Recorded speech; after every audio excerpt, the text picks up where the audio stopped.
AOC to be present, I should be held completely responsible for any issue that there is relative to that.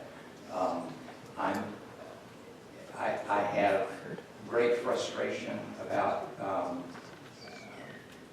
some of the last issues of the last two meetings. Senator Clark and I had a conversation, I don't remember which meeting was which, but I think following some summer meeting that involved your wanting me to be present and others of the AO staff. And in our phone conversation, what I said was I think it would be better and more helpful for the committee for us to have judges there, and that I would be responsible for getting those folks together. And so I made arrangements. We had 7 judges who had changed their dockets and had made plans to be here for a meeting. It happened to be on the same date that you had another issue that had gotten a lot of public comment on the docket for that day. And so I think there was some question about whether or not that part would take place, that there would be room on the calendar for this response around the judges. At some point during that process, I had some information through some conversations that the meeting may or might not happen. And so as a response to that, I called your committee staff to inquire about that. I think Ms. Holliday, who by the way does an excellent job for you and is always great in terms of communicating to us about that, was not in the office. And the other staff person didn't know, but said they would let me know, and I didn't hear anything back. I called it at a later date and asked the same question and was given the same response. And it was actually on the Friday, I think, before your meeting was scheduled on Tuesday, that she was back in the office, that I got a call. I was out of state about the meeting. And so I am at fault for not having communicated back to you, Senator Clark, about actions that I had taken and told you that I would take. But it was on that Friday that we notified all the judges, once we knew the committee was being canceled, that we notified the judges not to come. So for whatever reason, I'll take responsibility for any failure of communication and our not being as responsive as we should be to any questions that you have. It makes no interest, and I have, as an agency of the state, no reason to fail to respond to concerns or questions of individual legislators or to any committee of the legislature. I hope I've learned enough to know that that's not good practice or appropriate, and so that's not our intent. It never has been our intent, and I apologize for any failure to have been here when you expected us to be here. And I would have probably just come back to that later if I felt like it and thought it might be productive, but since you brought staff into it, I will at least touch on it just a little bit, because as you said, I have been managing businesses since I was 23, and I have not found anyone more reliable than Karen Holliday as far as getting things done and to whatever hour of the day it took, and keeping diligent notes about who she talked to and when she talked to them, and etc. And so I'm going to go back to, it was around September 15th. Actually, we had Brian Welch and Tanner on our agenda. Connie, I think, had a conflict, had to be in Hot Springs for a meeting.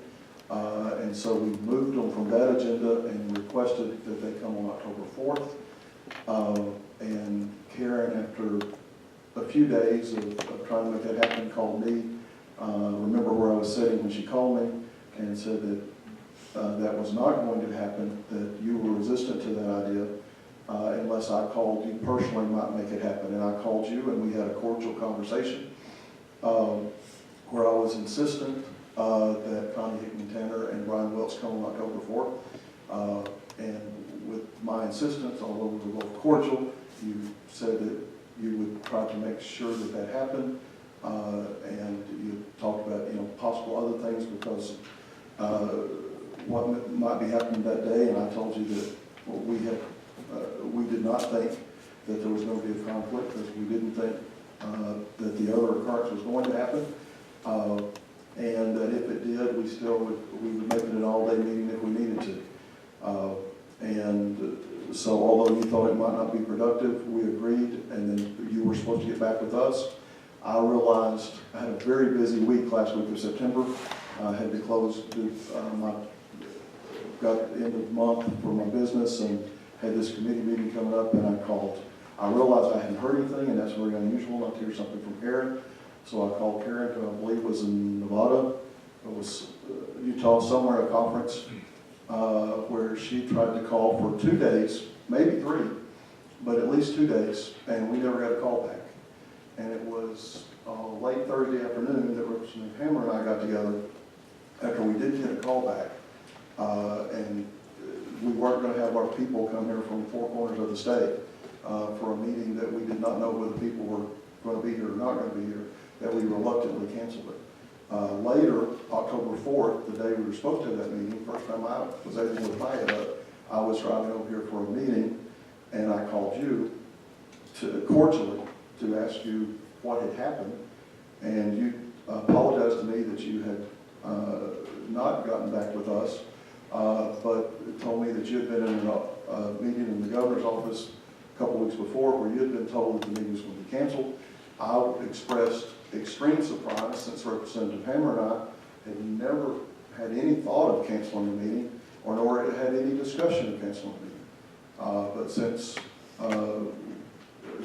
we went down that path, there's my recollection of what happened. So, there may have been some misunderstanding in that office, but I have no doubt when Karen Holiday called me back from Utah and said that she was desperately trying to was calling your office and getting no answers back, that she was calling your office and getting no answers back. I will go on record to stand behind that 100%. So what happened, I don't know. But that's what I know of what happened. So, and we had no knowledge that these judges, I mean, that came as a complete surprise to us on down the road that we had canceled the meeting that these judges were lined up to be at. I mean, if we had, we'd known, we'd had them on the agenda, we'd have certainly not, canceling the meeting was the last thing we wanted to do. So again, things happen, but it's not going to come back on Karen. It can come back on you, it can come back on me, but it's not going to come back on Karen. If we, Connie Hickman Tanner, Director of Court Services, you have got anything that you would like to